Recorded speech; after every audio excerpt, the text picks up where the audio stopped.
again to the Movies and Stuff show. My name is Dan, and joining me is a man who can sing Daisy better than any computer can, Abe. Hey, man. I've got a feeling this show's going to go 100% failure in a hell of a lot less than 72 hours. Well, we can start off with failure. I was wrong. Kansas City will not be in the Super Bowl because apparently they run the 2-minute drill in 6 minutes. Yeah, that's true. That's true. Hey, but before we do that, I want to give a public service announcement to everybody out there. Occasionally I hop onto Twitter or Reddit and see what people are talking about during a game.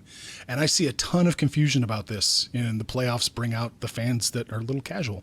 When a ball carrier goes out of bounds, the clock will continue to run unless it's the last 2 minutes of the first half or the last 5 minutes of the second half. It doesn't affect anything in the third quarter, guys. Well, there you go. There you go. I just wanted to get that out there.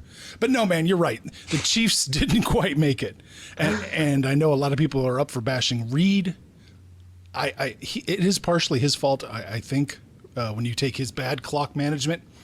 You take Macklin being out of the game for the most part, and you take Alex Smith's deficiencies as a quarterback, and you mix it all together, that's what you get.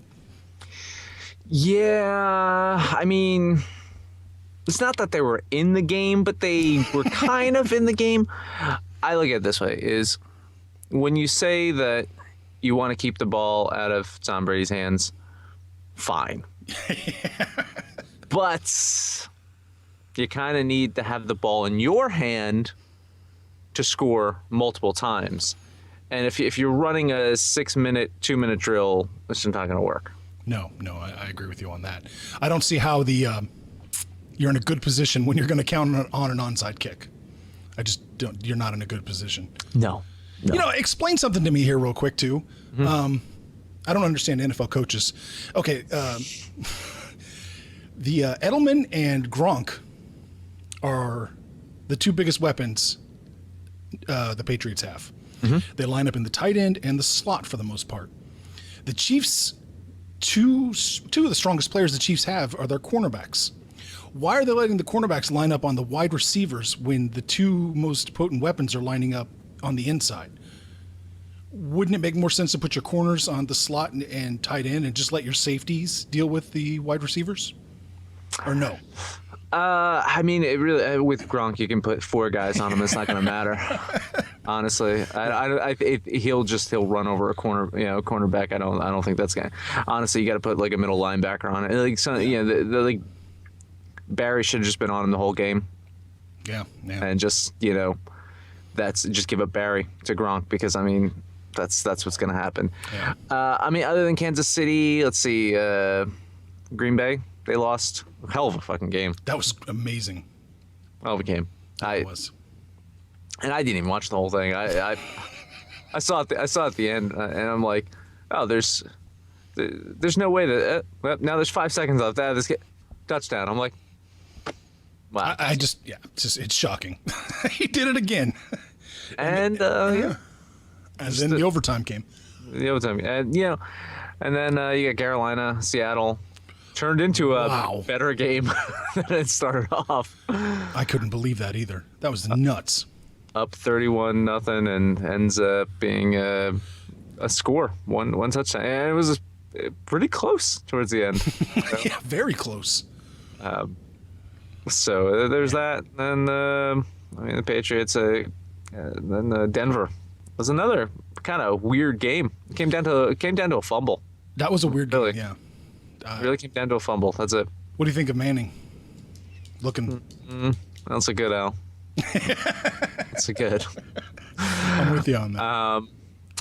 They should be a little nervous. They should be. I mean, he played Alex Smith better than Alex Smith played Alex Smith, at least. If this was like a movie, they cast Peyton Manning to play Alex Smith, and he did a good job of it, honestly. Right. All right, so we got Final Four teams. Okay. Right? Yeah. Who you got? I hate what I'm going to say. I'm taking a road team, and I'm going to take New England. I think statistically in the playoffs, you usually don't like road teams a whole lot, but what I saw of the Broncos, I think the Patriots. Yeah. You can't bet on that. And anyway, Brady plays better in the cold weather than Manning does. So this is actually like almost like a home game for the Patriots. Yeah, they are. It is. The other one, I don't know what to think about this one. Flip a coin. Flip a coin. Make sure it flips, though. Make sure it actually flips. It's flip the coin. A coin flip, not a coin toss. Yeah. They really either of them. I think kind of evenly matched in many ways. I do think if I had to give an advantage quarterback wise, I guess you go with Cam because he's less likely to make that crazy mistake that Palmer would make. And plus, Palmer's from USC, right? Yes. Yeah, there's no winners from USC, so that's not gonna happen. Just that guy in Seattle. Yeah. Yeah, it's funny too. It's the first time the two Heisman quarterbacks have played each other in the playoffs. No shit. Yeah, first time Ever. Yeah. Hey, wow. Heisman winners playing each other, and Andre Ware and Eric Crouch never met each other in the playoffs. It's funny too as you think about guy that just got the job in Cleveland. Yeah, who'd he used to coach for? He used to coach for the Raiders. Who do you want to trade for? Who did he trade for? Carson Palmer. Oh. See where I'm going with this is basically this is many years ago. The Raiders just gave up on Carson Palmer, and he's looking pretty good. It only took him, his whole NFL career to actually play good football. Maybe it's not his fault. Maybe it's not his fault. Yeah. I don't know. I'm gonna screw it. You take the Panthers. I'll take the Cardinals. Well, I was going to take the Cardinals. Okay, well, I'll take remember I had Cardinals Kansas City in the Super Bowl, so. Okay, I'll take the Panthers. If they play like they did in that first half, they win. So a Super Bowl rematch. Oh, yeah. Yeah, Panther game winning field goal, another one. That was the Patriots' second Super Bowl, another field goal. Because it was it was like three. Their first three were all by a field goal, right? Yeah, they won. It was like less than 10 points. I think it was. Yeah. I think it was Rams, Panthers, and Eagles, all by a field goal, game-winning field goal. It's crazy how they just squeaked by. What are the odds looking like? What are the odds looking like for this for the two championship games? It's you talking about point spread? Point spread, yeah. Both at 3 right now. Both sitting solidly at 3. The Patriots are actually a 3-point favorite on the road. Carolina's a 3-point favorite at home. Yeah, if the Patriots are at home, it would easily be a 6-point spread. Yeah, I think so. Easily. It started off at 2.5. That's always take the half. Hypothetically, that's where I would have jumped in if I was a betting person. If you're a betting man, always take the half. I mean, come on, that's brilliant. That's a brilliant bet right there. 2.5. That's really good. Hey, speaking of odds, let's move on. Next topic: Oscars. Oscars. That's a thing. That is a thing. It is a big thing apparently. And I'm guessing this year is Leo. He's gonna get it. I think so. But I thought Michael Keaton was gonna get it last year, so not so sure. But I do think that Leo's kind of a lock for it. I think the odds are predicting him to win it as well. What do you think? Anything jump out Oscar-wise? I'm kind of looking at the scroll right now, seeing if anything... Well, we've got the favorites according to Bovada up there on the scroll, but I didn't put the odds up there. But Leo is a monster. He's a negative 2,000 odds, which means if you bet, you'd have to bet $2,000 just to get $100 back. Leo is like, he's a favorite. I mean, that's ridiculous. How's Sly doing? Sly's looking pretty good too, right? He's doing all right, but it's everything else is just no comparison to no. One thing I did find interesting about all this is that they still haven't selected best actress odds. We've got best actor, best supporting actor, best supporting actress odds, and best picture, but no best actress yet. They have no way. They haven't calculated the odds. Yeah, Stallone's a negative 200 for best supporting actor. Yeah, I think he'll get it. Have you seen? He's kind of becoming a little bit more endearing in Hollywood too. It seems. Yeah, he's kind of reinvented himself, and people love him now. It's almost like a career achievement award. But then again, I thought Keaton was going to get it last year. I thought Keaton was going to win last year. I think For the same reason. Same reason. Spotlight is the odds-on best picture. Have you seen Spotlight? I have not seen Spotlight, but that is the one with Michael Keaton in it, right? Yeah. Yeah. I haven't seen it. I've heard mixed things about it. Really? Heard mixed things. It's just barely a favorite over Revenant. Heard mixed things about The Revenant as well. Really? Mostly good things. Mostly good things.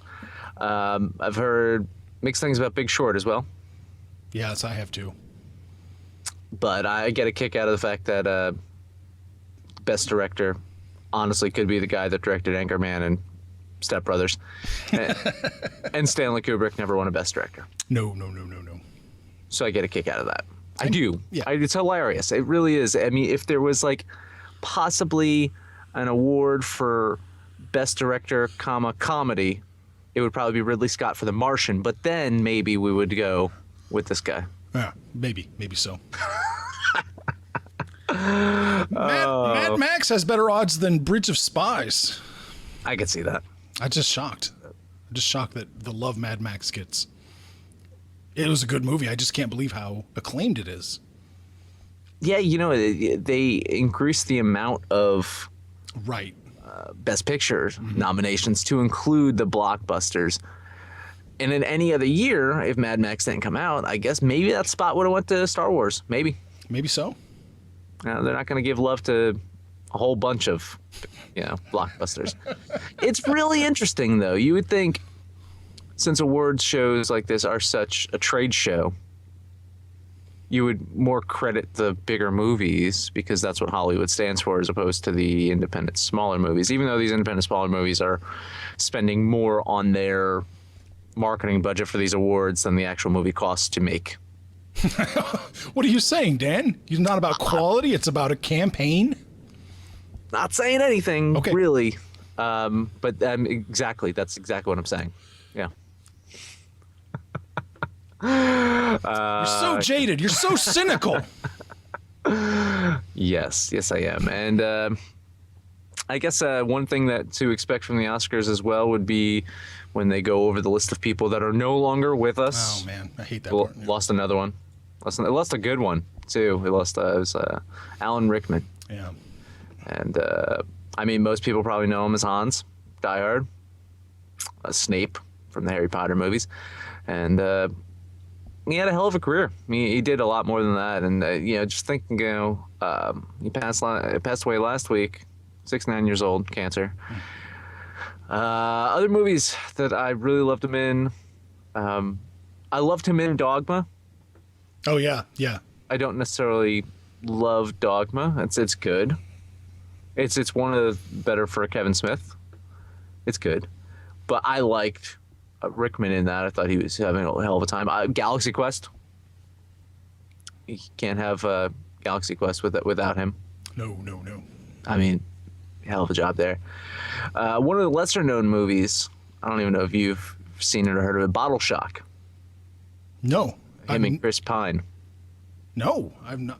What's the gist there? Basically, it's the first time that American wines were entered into a blind taste testing in France. And they won. Spoiler alert.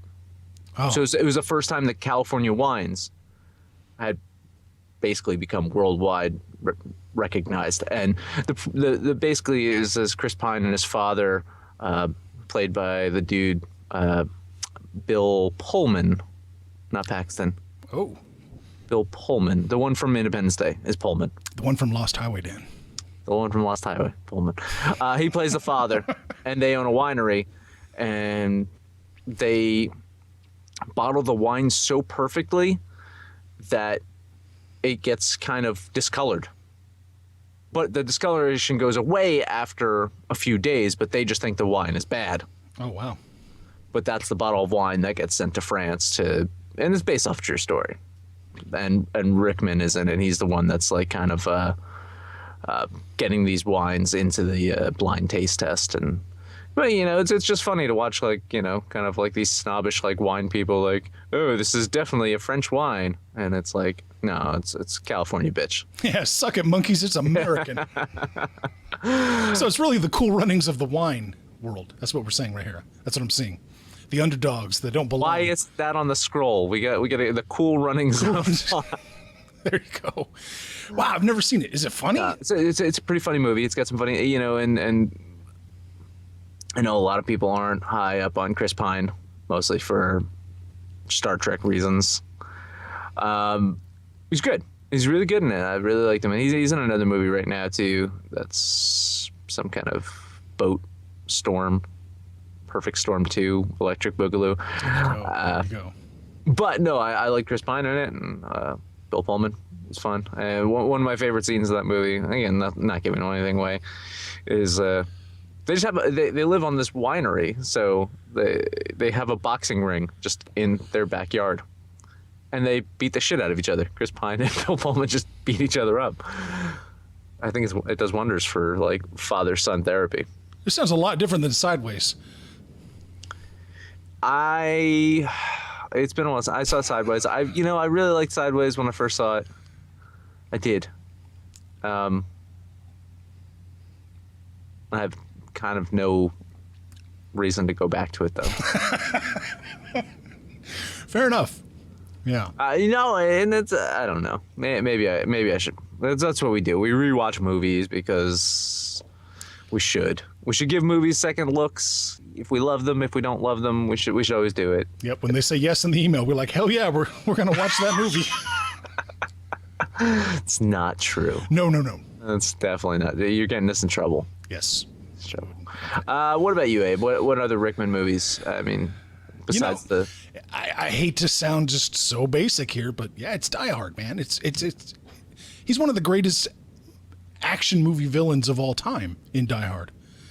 He's just so perfect. It's that affluent, well-spoken, classy bad guy. He is the pinnacle of that whole idea versus our blue-collar kind of wisecracking guy. It's just perfect. It's perfect. And then you have Jeremy Irons play his brother in the sequel. Yeah. So there you go. Yeah, it is. Anyway, rest in peace. Yeah, it's a real shame. It's not good. Every time you see like someone trending, you just they're dead. But it's not the case. But Dolly Parton was trending today. She's not dead. Oh, that's good. And the fact is, even though she's 70, her breasts are probably like 15. So her breasts are underage. You can't touch the breasts on Dolly Parton. That's a damn shame.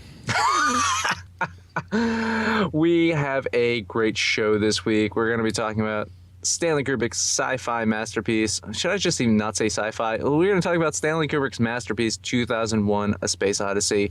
We'll also chat with special effects master Douglas Trumbull. Douglas, of course, did work on 2001. He also worked on a couple other movies, Close Encounters, Star Trek Motion Picture, Blade Runner, ... more. So we'll talk to him about all of that. More than that, I promise you. Stay tuned.